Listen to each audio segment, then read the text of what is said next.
Welcome to coin back channel. Good morning friends. இன்னைக்கு வீடியோவில் நாம் 6ஆம் ஜார்ஜ் மன்னரின் ஆட்சியின் கீழ் வெளியிடப்பட்ட வெள்ளி நாணயங்கள் பற்றி தான் பார்க்க போகிறோம். 6ஆம் ஜார்ஜ் 1936ஆம் வருஷம் பதவிக்கு வராரு. இவர் 1895ஆம் ஆண்டு பிறகுறாரு. இவருடைய தந்தையார் 5ஆம் ஜார்ஜ் 1936 இறந்ததுமே இவர் பதவிக்கு வராரு. ஆனால் 1937 தான் இவர் முடிசூட்டி கொள்கிறார். இவர் 1952 இறக்கிறார். அதுவரைக்கும் இவர் மன்னராக இருக்கிறார். 1949 ஆரம்பிக்கப்பட்ட காமன்வெல்த் கூட்டமைப்பின் முதல் தலைவராகவும் இவர் இருந்திருக்கிறார்.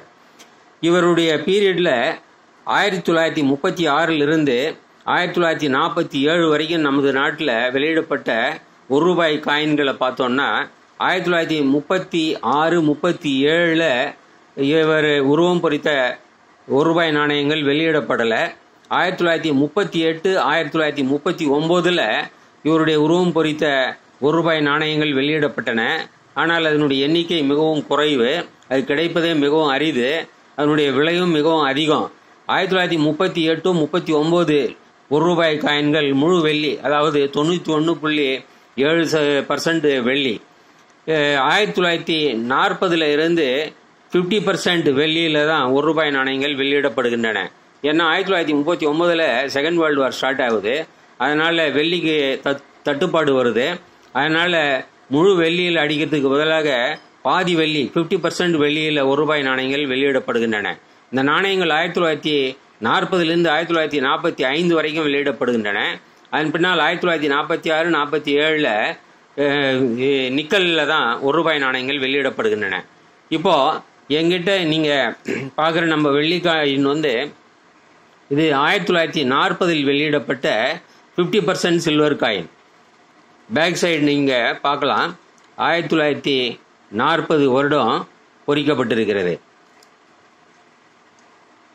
இதுதான் ஜார்ஜ் 6 உருவப்படம்.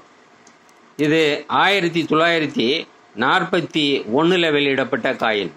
இது 1942 வெளியிடப்பட்ட காயின்.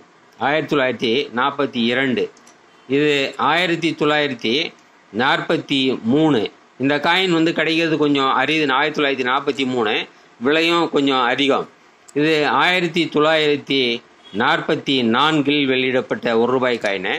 இது 1945 வெளியிடப்பட்ட ₹1 காயின். இதுதான் 1940 45 வரைக்கும் ஆக் சில்வரில் வெளியிடப்பட்ட ₹1 நாணயங்கள். இந்த வீடியோ உங்களுக்கு பிடிச்சிருக்குன்னு நினைக்கிறேன் ஃப்ரெண்ட்ஸ். இது பிடிச்சிருந்தா ஷேர் பண்ணுங்கள், லைக் பண்ணுங்கள், சேனலை சப்ஸ்கிரைப் பண்ணுங்கள். நன்றி, வணக்கம்.